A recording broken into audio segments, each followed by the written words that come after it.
मनरेगा बचाओ संग्राम अंतर्गत जिला कांग्रेस समिति छोटाउदेपुर द्वारा महात्मा गांधीनी प्रतिमा पासे धरणानो कार्यक्रम योजायो।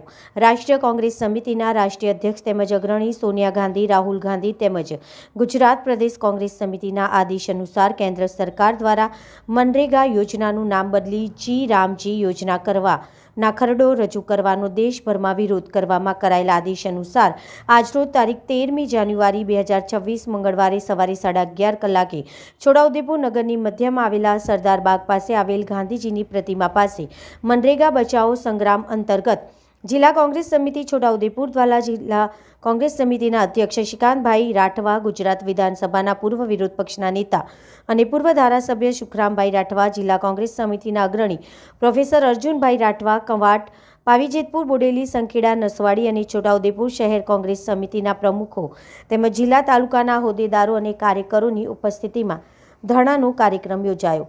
જિલ્લા કોંગ્રેસ સમિતિ દ્વારા મહાત્મા ગાંધીની પ્રતિમાને ફૂલહાર કરી મહાત્મા ગાંધી અમર રહોના નારા સાથે પોતાનો વિરોધ પ્રદર્શન કર્યું। આ પ્રસંગે છોટાઉદેપુર જિલ્લા કોંગ્રેસ સમિતિના અગ્રણી અને ગુજરાત વિધાનસભાના પૂર્વ વિરોધ પક્ષના નેતા પૂર્વ ધારાસભ્ય સુખરામભાઈ રાઠવાએ કામ કરવાનો અધિકાર, વેતનનો અધિકાર, દાયિત્વનો અધિકાર, મનરેગાનું તાત્કાલિક પુનઃસ્થાપન થાય, કામ કરવાનું બંધારણીય અધિકાર પુનઃસ્થાપિત થાય, ઓલ ઇન્ડિયામાં લઘુત્તમ વેતન 400 રૂપિયા આપવામાં આવે, જેથી વિવિધ માંગણીઓ કરવામાં આવી હતી અને મનરેગા યોજના જ ચાલુ રાખવા માંગણી કરવામાં આવી હતી। શેખ મુઝફ્ફર નઝર, છોટાઉદેપુર। भारत माता की जय, भारत माता की जय, भारत माता की जय, कांग्रेस जिंदाबाद, कांग्रेस जिंदाबाद, कांग्रेस जिंदाबाद। मित्रों, आ भारत देशનું સંચાલન કરતી જેની પાસે બહુમતી પણ નથી એવી ભારતીય જનતા પક્ષ અને એના મિત્રો થકી ચાલતી સરકાર મહાત્મા ગાંધી રાષ્ટ્રીય રોજગાર યોજનાનું નામ બદલીને નવું નામ આપ્યું છે અને તેનો અમલ દરેક રાજ્યોમાં થવાનો। કોંગ્રેસના વખતે એવું નક્કી હતું કે જે તે રોજગાર ઈચ્છુને એની ગામમાં જ એને મજૂરી મળવી જોઈએ, તેને બદલે હવે નજીકના ગામમાં સરકાર જ્યાં નક્કી કરશે ત્યાં કામ પર જવું પડશે। પરિણામે એને વહેલો ઉઠીને તૈયાર થવું પડશે, ચાલતા જવું પડશે, ત્યાંથી આવવું પડશે। એટલે તો ગામમાં મજૂરી હતી એટલે બપોરે ઘરે આવીને જમતા હતા, હવે તો એને ભાત લઈને જે તે ગામમાં જવું પડશે એવી સ્થિતિ સર્જાઈ છે। સરકાર પહેલે 100% રકમ દિલ્હી સરકાર ચૂકવતી હતી, તેને બદલે 40% રકમ રાજ્ય સરકાર ચૂકવવાની છે। રાજ્ય સરકારના માથે 40%નું વજન, કેટલીક જગ્યાએ તો રાજ્ય સરકાર પાસે મૂડી પણ નથી, તો એ શું રોજગાર એ ચાલુ કરશે ખરા? મહાત્મા ગાંધી રોજગાર યોજના અને એનું નામ ઇંગ્લિશમાં કોડ વર્ડ કરીને જી રામજી કર્યું છે। સારું છે, ભગવાન રામના બધા ભગતો છે। અમારા આદિવાસીઓ તો બે આદિવાસી ભેગા થાય તો રામ રામ રામ રામ રામ રામ કરે। આ ભારતીય જનતા પક્ષવાળા રામને પણ વેચવા બેઠા છે, એના નામે પણ મત માંગવા બેઠા છે અને અંગ્રેજીમાં ગ્રામીણ રોજગાર આમ કરીને એના ટૂંકાક્ષરે જી રામજી કર્યું છે। સામાન્ય જનતાને એવું લાગશે કે ભગવાન શ્રી રામના નામ પર આ યોજના ચાલુ કરી છે। એકચ્યુઅલી હાથીના દાંત ચાવવાના જુદા અને ખાવાના જુદા એવી આ નીતિ ભારતીય જનતા પક્ષવાળા શરૂ કરી છે.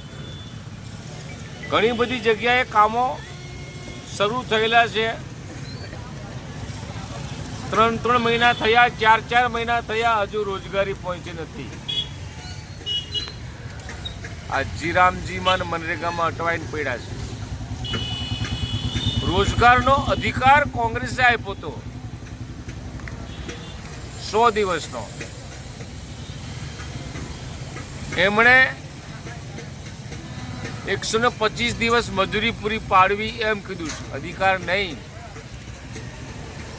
આમ મહાત્મા ગાંધીનું નામ ભારતીય જનતા પક્ષને ગમતું નથી. અમારો પક્ષ કદાચ મારી વાતને એમ કહેશે કે તું ભૂલ કરી એમ, પણ નહીં. જે હકીકત છે એ હકીકત હું કહેવા માંગુ છું કે ગામડામાં મહાત્મા ગાંધીને ભૂલી જવાય અને ભૂલીને એમના નવા નામ પ્રમાણે કામ શરૂ કરવાની વાત આ ભારતીય જનતા પક્ષ કરી રહ્યો છે. કામ કરવાનો જે અધિકાર છે, અધિકાર એ દાયિત્વનો અધિકાર હતો, એને સમજી વિચારીને એને દૂર કર્યો છે. અમારી બધાની છોટાઉદેપુર જિલ્લા કોંગ્રેસ સમિતિની, ગુજરાત પ્રદેશ કોંગ્રેસ સમિતિની તમામ જગ્યાએથી માંગણી છે કે મનરેગાનું જે મૂલ્ય જે હતું અને એ જ રીતના ફરી પાછું પુનઃ સ્થાપિત થાય. સાથે સાથે કામ કરવાનું જે છે એ બંધારણીય હક છે. એ બંધારણીય હક દૂર કરીને એ લોકો એક અધિકાર જે હતો આપેલો, એ અધિકારને બદલે યોજના બનાવી. એટલે કોઈક વખત યોજનામાં પૈસા મૂકે તો બરાબર છે, કામ ચાલે, ના મૂકે તો ના પણ ચાલે. પોતાની સ્વૈચ્છિક યોજના બનાવી છે. તેવા સંજોગોમાં આખા દેશમાં, એની સાથે સાથે ગુજરાતમાં, અહીંયા છોટાઉદેપુરમાં આ યોજના પુનઃ સ્થાપિત થાય અને એનું જે વેતન છે એ વેતન એનું મૂલ્ય ₹400 થાય એવી બધાની અમારી માંગ સાથે અમે પૂજ્ય મહાત્મા ગાંધીના ચરણોમાં બેસીને સરકારને જગાડવાનું કામ કરી રહ્યા છે. સરકાર સુધી અમારી વાત પહોંચે તે માટે print media, TV media, social મીડિયાના તમામ મિત્રોને અપીલ પણ કરું છું. ઉઠો, જાગો ને ધ્યેય પ્રાપ્તિ સુધી હવે લડવું પડશે. નહીં લડીએ તો આ યોજના હાથમાંથી જશે એવી સ્થિતિનું નિર્માણ આ ભારતીય જનતા પક્ષ વાળા કર્યું છે. નજીકના સ્થળે પોતાનું છોકરું નાનું બાંધીને મારી માતાઓ બહેનો મજૂરી કરતી હતી, નથી. ટૂંકમાં મનરેગા યોજનાને બચાવવાની છે. અમારા જિલ્લા કોંગ્રેસ સમિતિના પ્રમુખ શ્રી શશીભાઈ આગેવાની હેઠળ શ્રી વઢણામિયાજી, પ્રમુખ કવાણ ભાઈ, અમારા પ્રમુખ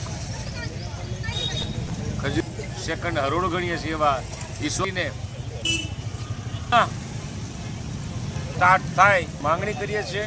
આ બાબત ઉદયપુરના કલેક્ટર શ્રીને તમે જાણ કરવાના.